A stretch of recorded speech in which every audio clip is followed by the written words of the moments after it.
Temos aqui maminha. Eu gosto de fazer com a maminha, mas você pode usar qualquer outro tipo de carne, de preferência que não seja muito dura. E a minha primeira dica vai ser o seguinte: em vez de você já cortar a carne em pedaços, eu gosto de só cortar em dois. Aqui eu tenho 380 gramas, que vai ser só para 2 pessoas.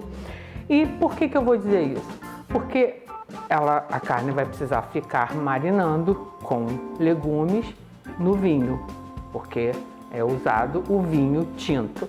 Na realidade é um vinho Bordeaux, só que eu não achei aqui em Portugal um vinho Bordeaux, então eu vou de vinho português, porque são vinhos maravilhosos. Esse aqui é da Península de Setúbal. Toda vez que você for usar uma bebida alcoólica em alguma preparação, use uma bebida de boa qualidade, igual o que você beberia, porque senão você pode vir a estragar a sua preparação. Então, um belo vinho tinto. Esse vinho é seco, que é o mais apropriado para a receita. E a minha primeira dica que eu estava falando, a carne vai ficar marinando. Então, amanhã, que eu gosto de deixar marinando de um dia para o outro, para que a carne absorva todos os temperos e o vinho, você no dia seguinte vai ter que selar a carne para fazer a preparação. Para você poder selar a carne de uma maneira correta, ela vai precisar estar seca. Então, é mais fácil você secar no papel absorvente 2 pedaços do que vários pedacinhos, não é verdade? Então, vamos lá. Eu tenho aqui, como eu comentei, 380 gramas de maminha. Vou adicionar aqui meia cenoura, que eu cortei em rodelinhas.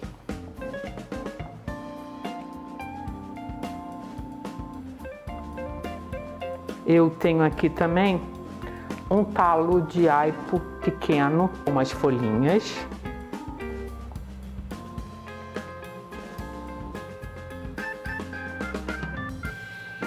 Tenho uma cebola pequena com a casca que eu cortei em 4.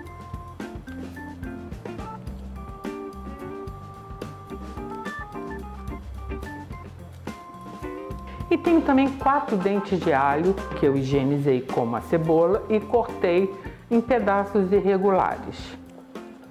Também deixei a casca. E para finalizar, uma das minhas ervas preferidas, tomilho. A quantidade de erva é a gosto. Eu tenho aqui 2 galhos, na realidade são até 3, que eu tirei da minha jardineira. Essa é uma dica também que eu sempre dou. Se você tiver condição, ou casa, ou até um apartamento que tem uma varanda, procure ter vasinhos de ervas aromáticas, porque você pode ter à mão sempre ervinhas frescas para você colocar nas suas preparações.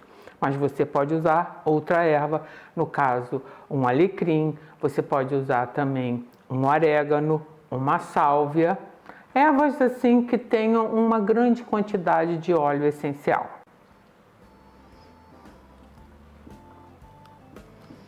Então agora o que a gente vai fazer? Eu vou cobrir a minha carne e os meus legumes com o vinho. A quantidade de vinho depende da quantidade de carne que você estiver preparando, que no caso aqui é para 2 pessoas, e também o tamanho da travessa ou do recipiente que você vai colocar o vinho.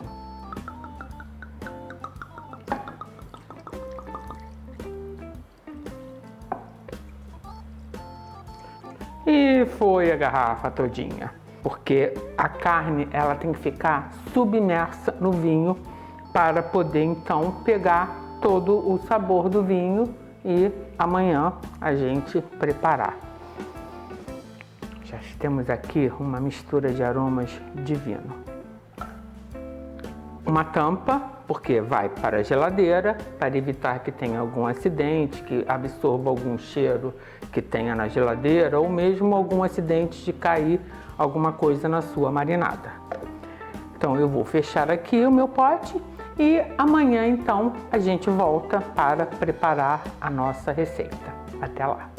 Após 24 horas, a carne no vinho e nos temperos, ela está assim completamente Bordeaux. Eu retirei da marinada, sequei com papel absorvente e coei o vinho, porque o vinho vai ser parte importante na hora do cozimento. E agora então eu vou fatiar em cubinhos a carne para que ela depois venha a cozinhar e fazer realmente parte do nosso cozido, vamos chamar assim. Vou chegar esse vinho para cá.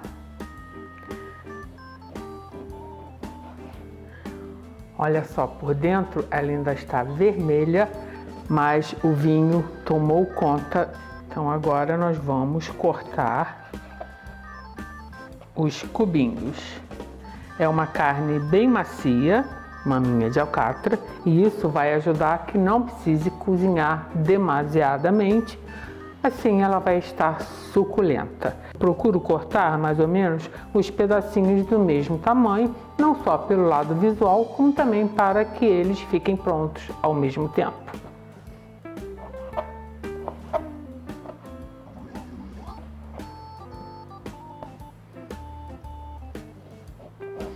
Eu estou cortando aqui mais ou menos as fatias na grossura de um dedo, aí depois eu corto ao meio, como vocês viram, em cubinhos.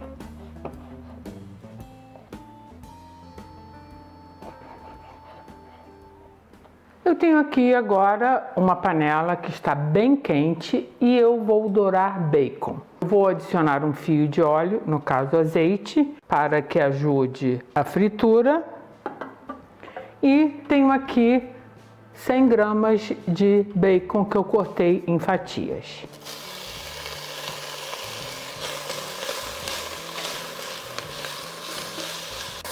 A ideia aqui é dourar o bacon e sujar todo o fundo da panela para quando a gente for selar a carne e depois cozinhar, a carne absorver mais esse sabor do bacon.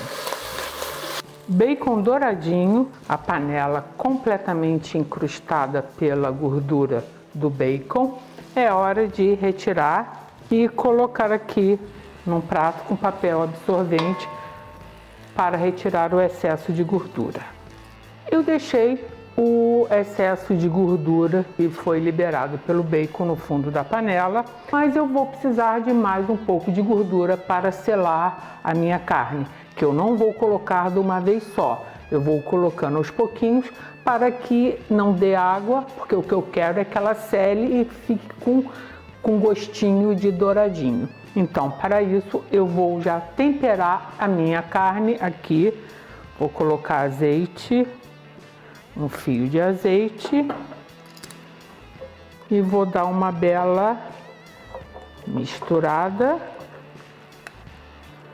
para assim todos os pedacinhos ficarem em contato, lambuzadíssimos com azeite. E agora então a gente pode temperar a carne. Eu não temperei nem na marinada, nem antes, que é para que o sal não desidrate a carne. Eu vou usar uma mistura maravilhosa, um sal temperado para a carne. Mas você pode usar qualquer outro tempero, sal e pimenta, mas dê uma olhadinha na nossa playlist temperos e lá você vai achar a receita deste sal, como também outros que eu já fiz. A quantidade de sal é a gosto. Eu vou usar agora um pouquinho, não vou colocar muito, e no finalzinho a gente prova para ver se precisa acertar o tempero. Vou dar mais uma bela mexida aqui. Vou aumentar um pouquinho, eu abaixei o fogo porque a gente estava conversando para não queimar, mas eu acho que já está quentinha. E vou então colocar os pedacinhos aos poucos para ir selando e dando uma leve douradinha. Ó. Eu também não gosto de colocar muito amontoado não, eu prefiro até ir colocando eles mais separadinhos para que eles possam ficar douradinhos. É um trabalho que dá, mas no final fica bem mais gostoso do que se você colocar tudo de uma vez só e esfriar o fundo da panela e vai dar água, e em vez de selar e dourar, vai cozinhar a sua carne antes da hora.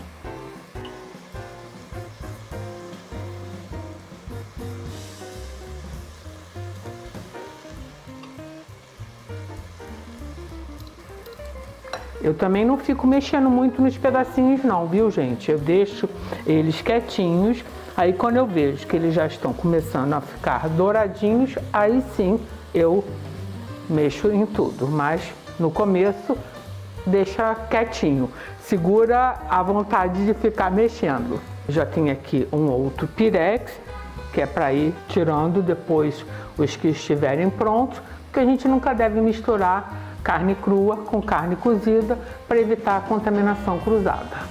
Eu posso ver que já tem uns pedacinhos que já estão mudando de cor.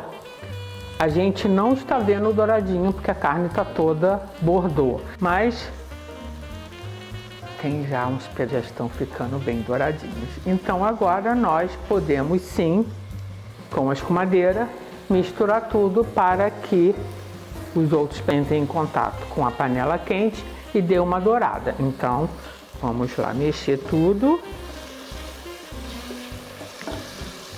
Olha só, não dá água, é só mesmo a parte da selada e da douradinha.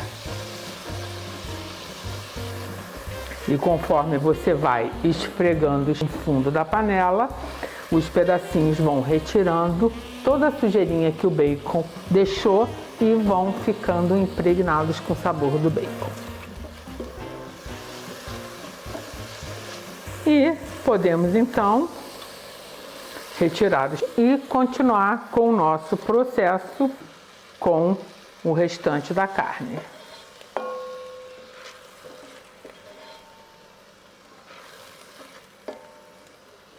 Lembrando que não tem necessidade de colocar óleo, porque a carne já está bem untada.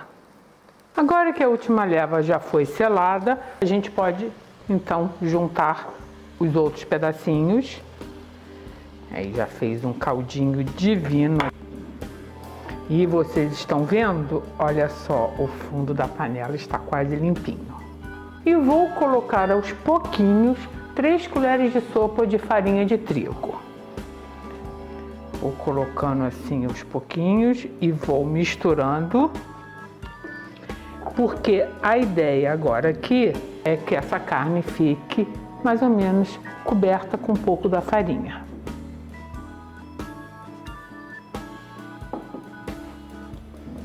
Eu gosto de colocar aos pouquinhos para evitar qualquer acidente.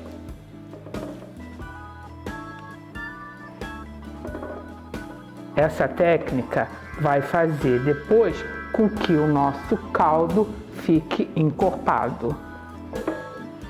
E era como se eu tivesse usado 2 colheres em vez de 3.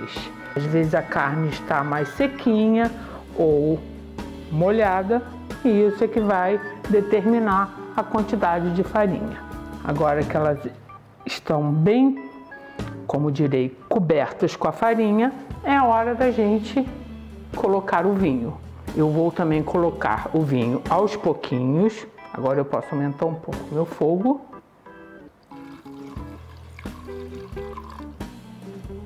E eu vou mexendo para que, conforme o vinho for aquecendo, ele vai ajudando a farinha a se desprender para fazer o nosso famoso caldo. Então, olha só, o vinho já está mudando de cor por causa da farinha.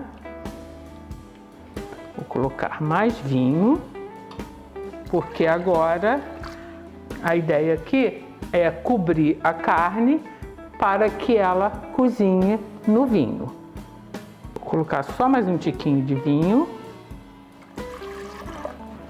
E aqui eu tinha, que a gente viu, uma garrafa de vinho, que foi 750 ml, e agora eu tenho aqui 350. Mas eu não vou jogar esse vinho fora, eu vou congelar. E a próxima vez que eu quiser fazer algum cozimento com carne, eu vou descongelar e usar esse vinho para marinada. Ou então vou fazer um belo molho, tipo molho madeira. Então agora aqui a gente vai mexer direitinho para evitar que a farinha vá para o fundo. Agora eu vou colocar a tampa, vou abaixar o fogo e vou aguardar que comece a ferver. Mas de tempos em tempos eu vou dar uma levantada e vou dar uma mexidinha para evitar que a farinha vá para o fundo e grude. Então aqui não demora muito, mas a gente precisa esperar que o vinho aqueça para que o vinho então cozinhe a carne. Após 50 minutos, aqui está meu belo bife bourguignon e eu sei que ele está no ponto porque, olha só, já ficou um caldo bem espesso, apesar de eu ter adicionado mais 50 ml, porque eu gosto de bastante molho. E o molho estava reduzindo e a carne ainda não estava macia. Mas agora você, olha só. Ai, gente, que pecado isso aqui. Eu vou pegar uma carninha e olha só, ela está... Ai, fugiu. Ela está macia. E nesse ponto, então, o que a gente vai fazer? Eu vou adicionar 16 cebolinhas em conserva. Você pode usar a cebolinha pérola, pequenininha, que você coloca para cozinhar junto. Como eu não achei, vai a conserva mesmo. Tenho 150 gramas de cogumelos fatiados. Mas se você encontrar aqueles pequenininhos de Paris, bem delicadinhos, quase que do tamanho da cebolinha, vai ficar uma maravilha. E o bacon. Agora a gente mistura tudo. Olha só, gente, meu Deus do céu. E eu gosto de tampar e deixar por mais alguns minutinhos tampado até que volte a ferver e todos os sabores do cogumelo, o bacon e a cebolinha fiquem bem harmonizados no nosso molho.